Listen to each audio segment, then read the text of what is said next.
The restaurant was buzzing with life that evening. Warm lights glowed against polished wood, laughter spilled across tables, and the clinking of glasses created a rhythm in the background. At one side of the room, Lila was orchestrating her friend's child's birthday party. Bright balloons floated above the table, a cake decorated with cartoon characters sat proudly in the center, and children's voices rose in playful chaos.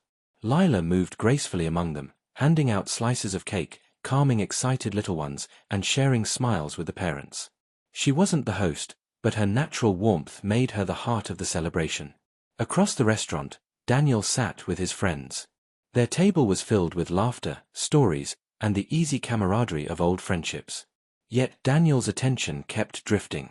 His eyes found Lila, radiant in her effortless kindness, her laughter carrying across the room like music. He tried to focus on his friends, but something about her presence pulled him in. As the evening wound down, candles had been blown out, children were bundled into coats, and Daniel's group prepared to leave.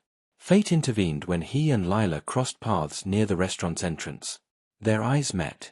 For a moment, the noise of the restaurant faded, leaving only the quiet recognition of something new. Daniel smiled, a little hesitant but genuine. "Looks like you had quite the celebration tonight."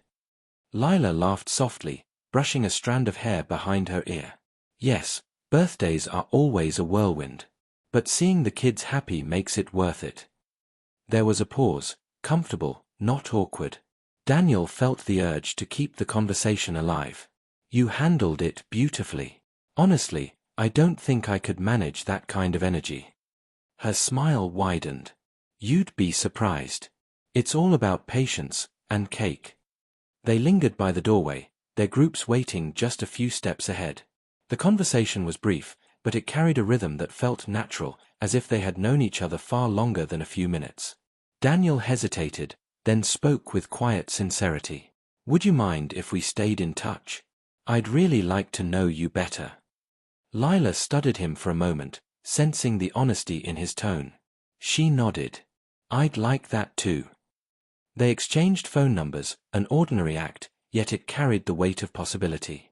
As they stepped out into the cool night air, each returned to their group. Yet both carried something new, a spark, a quiet excitement, an unspoken promise. Daniel glanced back once, catching Lila's smile as she looked over her shoulder. In that fleeting moment, they both knew this was not the end of their story, it was the beginning of something unexpected, something beautiful. Later that night, Daniel sat on his bed, phone in hand, debating whether to call. He didn't want to seem too eager, but the memory of Lila's smile lingered. Finally, he dialed. "Hello." Lila's voice was warm, a little surprised. "Hi, it's Daniel, from the restaurant," he said, suddenly nervous. Her laugh came softly through the line. "I remember. I was hoping you'd call." That simple sentence eased his nerves. They talked for nearly an hour, about the chaos of the birthday party, his friends' endless jokes, their favorite foods, and even childhood memories.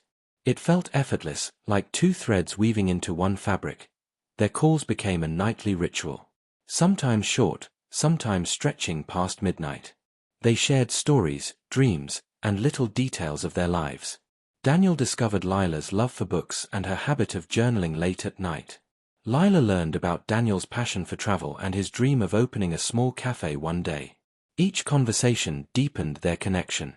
What began as curiosity grew into comfort, and comfort blossomed into affection. A week later, Daniel suggested they meet again, just the two of them. "How about coffee this Saturday?" he asked. "I'd love that," Lila replied without hesitation. When Saturday arrived, they met at a quiet cafe. Without the noise of friends or birthday parties, they saw each other clearly. Conversation flowed, laughter came easily, and silences felt natural rather than awkward. By the time they left, Daniel walked Lila to her car. He paused, looking at her with a sincerity she couldn't ignore. "I'm really glad we met that night." Lila smiled, her eyes reflecting the same truth. "Me too. It feels like it was meant to happen." From that moment, their story unfolded, calls turning into dates, dates into shared routines, and routines into something deeper.